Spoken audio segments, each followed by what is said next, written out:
Every single season, there's one week where the waiver wire ends up deciding your league. I think that we have just hit that week. There are players available right now who are going to swing your playoff matchups. Some you've heard of, some you haven't. At the end, I'm going to reveal one extra secret guy that has league-winning upside that you are not going to see in other waiver wire videos. But let's begin with Trey Benson. James Conner is going to be out for the year with an ankle injury. Trey Benson has basically already been kind of on equal footing with James Conner, getting about 40% of the work. We don't need to spend a ton of time. He's probably not available in your league. But if he is, I think that you should spend, 50, 60, 70, 80, 90% of your free agent budget. Obviously, if you have a number one waiver claim, you want to be doing him as well. And I've got quite a sneaky second one. I don't think that other fantasy football videos are going to mention my boy, Kimani Vidal. Najee Harris is going to be out for the season with an Achilles injury. And we've actually already done this with Vidal, as you can see from his game logs. When Gus Edwards got injured last year, Kimani Vidal went from a healthy scratch to playing 24%, 27%, 16%, and 19% of the team snaps. We even got a 67% snap share game from Kimani Vidal. I'll never forget that wheel route touchdown when he had that 38-yard receiving touchdown from Justin Herbert.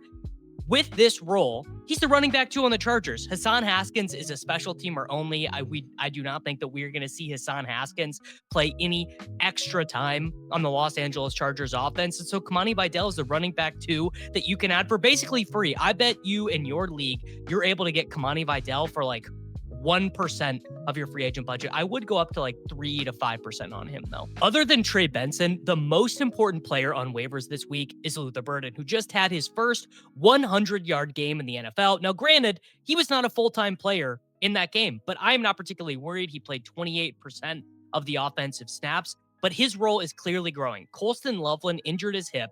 The Bears are heading into their week 5 bye.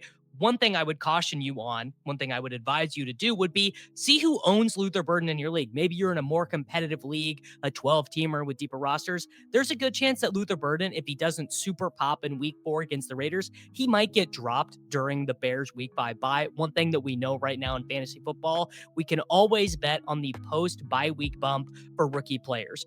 Olamide Zaccheaus, Durham Smythe, both of these guys played more snaps than Luther Burden in week 3. I'm betting that this is close to the last time that that's going to happen. Now, Burden only ran 9 routes. It's actually true. Only ran 9 routes in that game against the Cowboys, but he was targeted on 3 of them, including that 65-yard cool flea flicker trick play touchdown. Ben Johnson is not an idiot. Ben Johnson knows that Luther Burden is a great player. He also knows that Luther Burden, if you look at the RotoViz box score scout, look at some of these comps for him. Christian Kirk, Justin Jefferson, Robert Woods. He's got some real misses in here as well. Jalen Reagor, one of the biggest misses. Brian Robisky, a huge miss. He knows that Luther Burden is very good.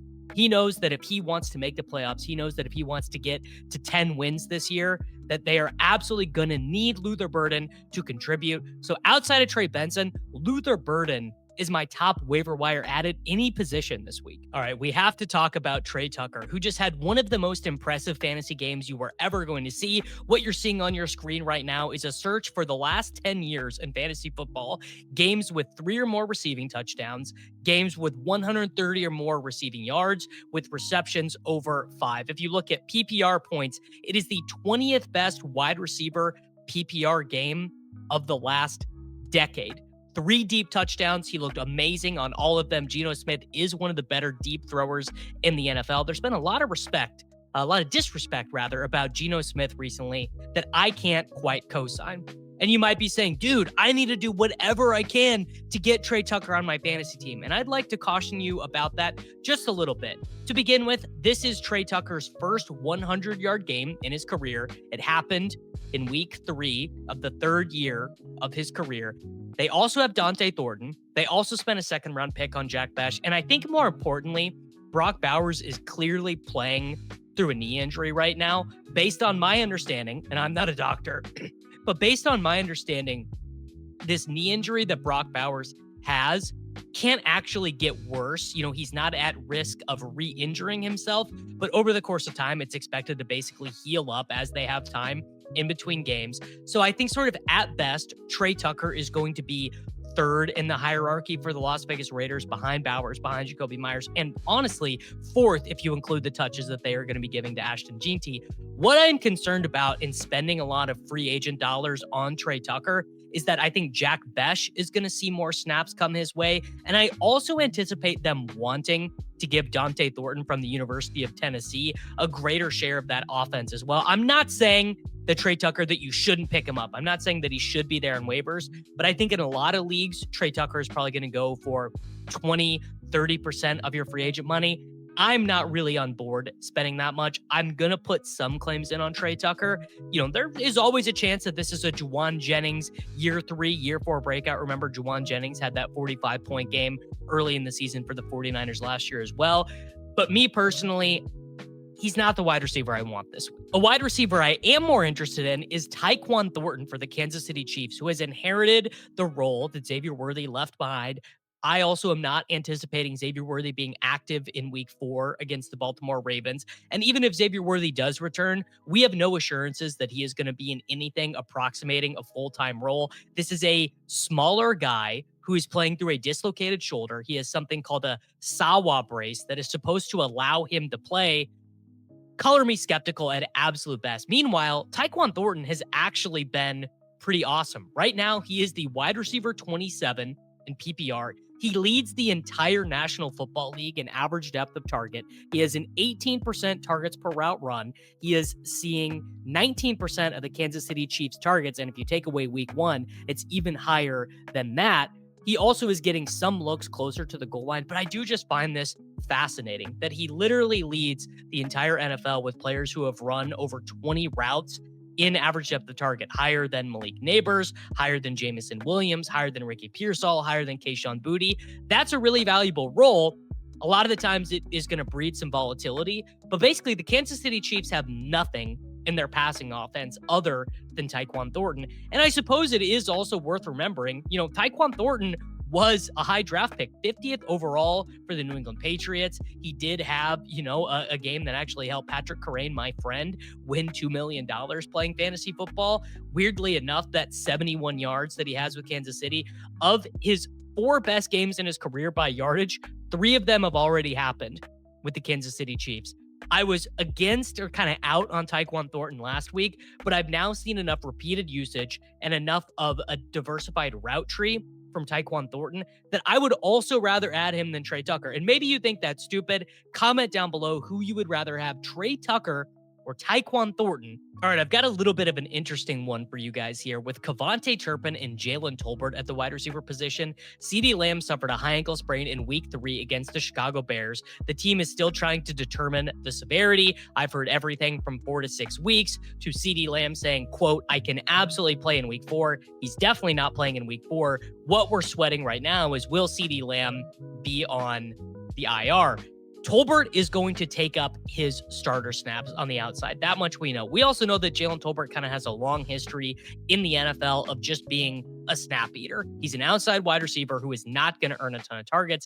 We actually have the opposite with Kavontae Turpin. He's been really high in targets per route run in his career. What I find most interesting is if I sort by total offensive snaps, both total and offensive snap percentage, that game against the Chicago Bears where he went 2 for 64, also had a rushing attempt for 4 yards as well. That is the most snaps that Kavontae Turpin has ever played in a game. And I don't really see a way for the Dallas Cowboys to do anything other than continue that role for Kavontae Turpin. Now, again, he's a smaller guy. I believe he is actually listed at 154 pounds. That was his combine weight. So he's a very small guy. I did think it was at least kind of cool against the Bears that on that long reception he had against the sideline, when he got popped by a Bears defender, he did come right back up. And that was actually after having a receiving touchdown in week 2. Basically, Turpin is sort of what would happen if we made Tutu Atwell a full-time wide receiver? And perhaps more importantly than any of those things, Dak Prescott leads the NFL in completions and in pass attempts. He does not quite lead in passing yards, but man, 126 passing attempts through 3 games. Dak might end up leading the entire NFL in dropback rate and total number of dropbacks. They play the Green Bay Packers here in week 4. Are they going to be able to get anything going on the ground with Javonte Williams and Miles Sanders? I don't really think so. Turpin is definitely a sneaky one that you're going to get for $1 in your league. Your buddies are going to be like, I can't believe this idiot picked up Kavontae Turpin. Then you're going to start him in the flex against them, and he's going to get 17 points, and they're going to be like, wow, guess you know ball. All right, I have a legitimate sleeper for you guys. Oronde Gadsden for the Chargers was inactive for the first 2 weeks. Will Dissly is injured, so Gadsden was active in week 3. He leads all tight ends in the NFL in targets per route run. His 7 targets were the second most that any Harbaugh Roman Chargers tight end has seen in one game since Will Dissly, right? I mean, 7 targets is just the second most period that any Harbaugh Roman Chargers tight end has seen. And if you were unfamiliar with Oronde Gadsden's statistics at Syracuse, this dude was an absolute baller. 934 yards and 7 touchdowns his final season at Syracuse. That came close to leading the team in receiving yards and in receptions. He was basically what they call a tight end in name only. Now, it's not sustainable to see that many targets on that limited number of routes run, but I do think oftentimes what we see with these young pass-catching tight ends is if they can get on the field and if they succeed in that pass-catching role early on, that tends to get them more work moving forward. Now, obviously, you mostly want to be doing Gadsden in deep leagues, but he could completely see 5 to 7 targets per game if he's able to overtake Dissly and Conklin. You can maybe just leave him as a waiver wire watch list guy, but if you spend $1 on this guy in Fab and he ends up starting for the Chargers at tight end next week, you're going to get an absolute steal. Now, here's the super secret player that I promised. Jaxson Dart, by week 5, is going to be the starting quarterback for the New York Giants. The New York Giants is actually a good offense to be a quarterback in because you get to throw to Malik Neighbors. Russell Wilson is going to be benched. Outside of basically 1 quarter against the Cowboys, he has been one of the worst quarterbacks in football. It's honestly been like kind of painful to watch given just how bad he is and how good he used to be. Clearly what the New York Giants know is that they decided at the beginning of the season, Dart's going to start in week 5 against the Saints. That's the easiest matchup that we can give him. Now, it sounds like there's some internal and external pressure to bench Russell Wilson this week. Probably what will happen is that Russell Wilson is going to get benched in the second half against the Los Angeles Chargers, and then Dart will get his first game time action. But what you guys are looking at is Jaxson Dart's rushing stats in college. And this, as you guys know, is the easiest hack in fantasy football. Find a quarterback who runs, you get free points, and you get some ceiling. Dart, I expect to be a good deep thrower because he gets to throw to Neighbors. We also saw in week 2, Wan'Dale Robinson is a real wide receiver when a coach finally lets him run real routes. But 648 rushing yards, 3 rushing touchdowns.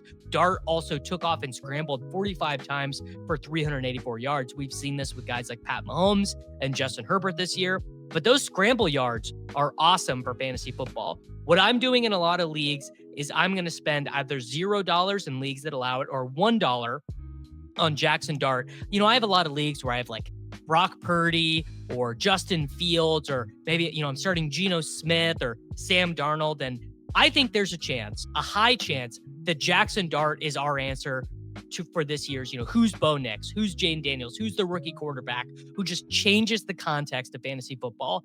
I think that is Jaxson Dart. We've got Trey Benson as the top ad. That's obvious. Kimani Vidal is a very sneaky running back ad. Luther Burden is the top priority wide receiver. Tre Tucker for cheap. Tyquan Thornton for cheap. Kavontae Turpin for cheap.